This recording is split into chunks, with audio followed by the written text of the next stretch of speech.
अस्सलाम वालेकुम। ये चूज़े आज 21 दिनों के हो चुके हैं। जब 35 या 40 दिनों के होंगे तो इन्हें फ़रोख्त कर दिया जाएगा। तब तक 4 से 5% भी अमवात हो जाएं तो अच्छी खासी आमदनी हासिल होती है। इनकी इस ज़बरदस्त नशो-नुमा का सेहरा उन हज़रात पे भी जाता है जिन्होंने इनकी रिहाइशगाह की बेहतरीन तैयारी की थी। पहले 3 हफ्तों के मुकम्मल होने तक मेरेक्स, कॉक्सी, एनडी, आईबी और गंबोरों की वैक्सीन लाजमी है, लेकिन आजकल की खुराक की बढ़ती कीमतों के बायस बहुत से फार्मर्स वैक्सीन पे समझौता करके रिस्क पे फ्लाक लेकर चलते हैं। मतलब अगर बीमारी ना आई तो खुशकिस्मती, और अगर आ गई तो देख लेंगे कि हमारे नसीब में कितना नुकसान है, जो कि एक अच्छी हिकमत अमली नहीं है। बहरहाल 35 या 40 दिनों तक हदफ ये होगा कि ज़्यादा से ज़्यादा वज़न हासिल किया जाए ताकि अच्छा रेट मिले।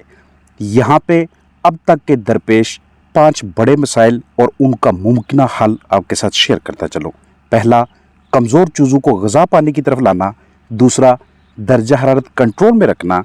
तीसरा, इसहाल यानी पतली बीठूं, डायरिया। चौथा, खुश्क मौसम में चिक्स को नज़ला, ज़ुकाम, खांसी, बुखार और सांस के मसाइल से बचाना। और पाँचवा, मौसमी तनाव के बावजूद मुकम्मल ग़िज़ा खिलाना और अच्छा वज़न लेना। जब आप चूज़ों को पहली ग़िज़ा दें तो जो चिक्स खुराक में दिलचस्पी ना लें वो हो सकता है फ़िलहाल आपको चुस्त नज़र आएँ, लेकिन चंद ही दिनों बाद यही चूज़े ढीले लागर होकर शरह अमवात में इजाफा करवाएंगे। जो बर्ड्स तंदुरुस्त हैं वो तो आपके लिए ज़रिया आमदन बनेंगे ही, लेकिन कमज़ोर चूज़ों को जल्द से जल्द ग़िज़ा पानी की तरफ लाना आमदनी में हकीकी तौर पे इजाफा का बायस बनता है। लिहाजा इनको कभी भी इग्नोर ना कीजिएगा और इन्हें नरम ग़िज़ाएँ, अलहदा माहौल, हाथ से खिला पिलाकर नॉर्मल परिंदों में वापस मिक्स करें। ज़्यादा दर्जा हरारत कम खुराक खाने और ज़्यादा पानी पीने का बायस बनता है, क्योंकि जितनी गर्मी ज़्यादा होगी उतना बर्ड ज़्यादा पानी पीकर खुद को ठंडा रखने या अपना जिस्मानी दर्जा हरारत बरकरार रखने की कोशिश करेंगे। लेकिन जैसे ही दर्जा हरारत 35 डिग्री सेल्सियस से भी तजावज़ करेगा तो अब यही इतनी ज़्यादा मिकदार में पिया हुआ पानी आंतों में हाजमा के अमल को ख़राब करके बर्ड को इस हाल का शिकार कर देगा, जिसकी वजह से जिस्म में तेज़ाबियत, इलेक्ट्रोलाइट्स और मादनियात यानी कि मिनरल्स का तवाज़ुन बिगड़ने लगता है, जिसका वाहिद हल सबसे पहले टेम्परेचर को 30 डिग्री सेल्सियस से नीचे लाना और साथ साथ मुतासरा परिंदों को विटामिन्स, इलेक्ट्रोलाइट्स देकर उनकी खोई हुई ताकत बहाल करना है। खुश्क मौसम में चूज़ों की सांस की नाली में रेशा, म्यूकस यानी कि रतूबत वगैरह इकट्ठे होने लगते हैं, जिससे खाना पीना कम और निज़ाम तनफ़ुस की खराबी का आगाज़ होगा। लिहाजा एयर कूलर या स्प्रे पंप बोतल में पानी डालकर या अतराफ में पानी तरपाल, बोरियों, कपड़ों पे बखेर कर नमी को 65% से ज़्यादा रखना इसका हल होगा। वगरना नज़ला, ज़ुकाम, बुखार, खांसी वगैरह के केसेस बढ़ते जाएंगे, जो शरह आमदन भी मुतासर करेंगे।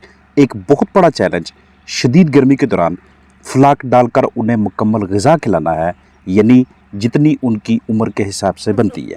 इस मसले का हल ठंडे औकात में ज़्यादा से ज़्यादा खुराक देना और गर्म औकात में विटामिन सी को मुंतखब करना, जिसे हम अपने बर्ड्स को पिलाकर उन्हें गर्मी के तनाव में मुब्तला ना होने दें।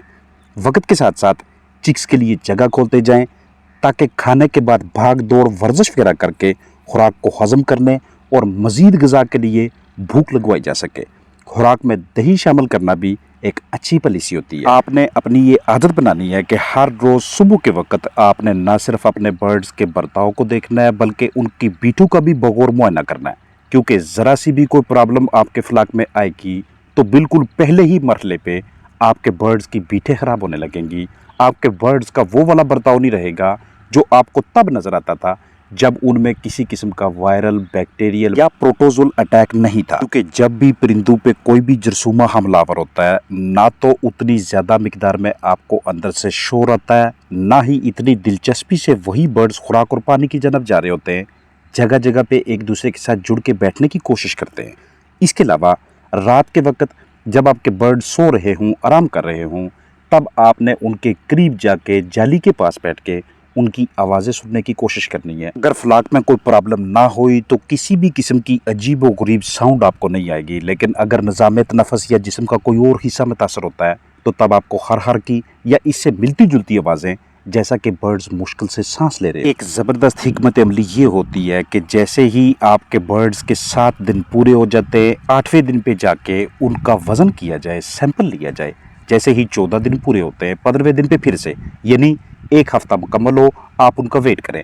इससे आपको ये अंदाज़ा हो जाता है आया कि हमारे ये फ्लाक, हमारे ये परिंदे वज़न कर रहे हैं या कि नहीं। अगर अच्छा वज़न आ रहा है तो इसका मतलब ये होगा कि आपकी सारी की सारी मैनेजमेंट, फीडिंग, हाउसिंग और तमाम सरगर्मियाँ बिल्कुल मुस्बत हैं। इसी तरीके से आपने आगे चलना है।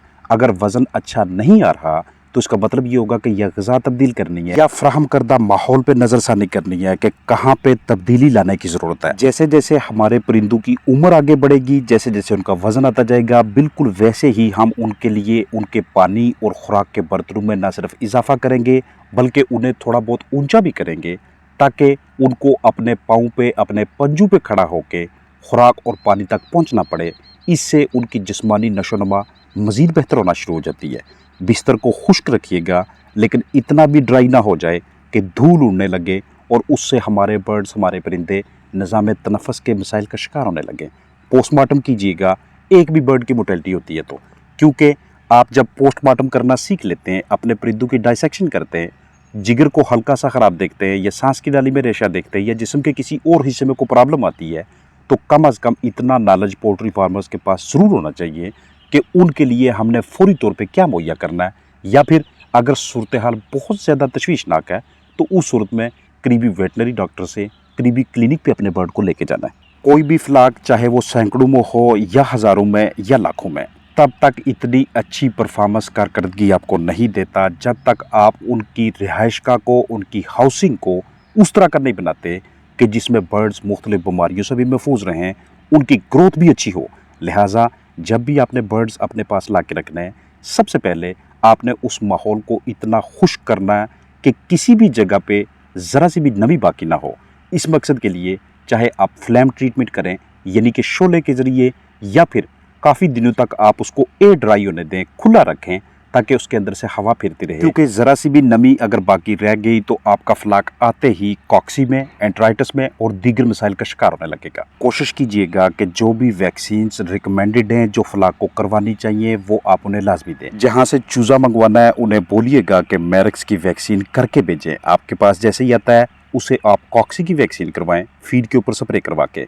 फिर NDIB 7वें, 8वें, 9वें दिन पे जाके NDIB, IBD, फिर उसके बाद गम्बोरों के 2 शॉट, ताकि गम्बोरों का टाइम आने से पहले पहले हम अपने फ्लाक में इतनी इम्यूनिटी पैदा कर लें कि वो इस वायरस के खिलाफ बाकायदा तरीके से मज़ाहमत करने की सलाहियत रखें। दूसरे तीसरे हफ्ते में आप अपने परिंदों के परों को बाकायदा चेक करेंगे। एक मुकम्मल कोट होना चाहिए फैदर्स का। अगर पर ठीक तरीके से नहीं आ रहे तो इसका मतलब ये होगा कि या तो फ्लाक स्ट्रेस में है या फिर आप इन्हें जो ग़िज़ा दे रहे हैं उसके अंदर एनर्जी और प्रोटीन ये मुकम्मल नहीं है, ये पूरी नहीं है।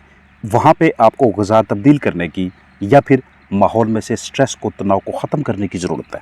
अगर इस तरीके से मैनेज करके फ्लाक को 35, 40 या 45 दिनों के बाद निकालेंगे तो जिसके पास भी ये पट्टे पट्टियाँ जाएंगी वहाँ पे ना सिर्फ ये बीमारियों से महफूज रहेंगे बल्कि मुस्तकबिल में अच्छी मिकदार में अंडे देकर बेहतरीन कारकर्दगी का भी मुजाहरा करेंगे। अपना ख्याल रखिएगा। अस्सलामु अलैकुम वरहमतुल्लाहि वबरकातुहू।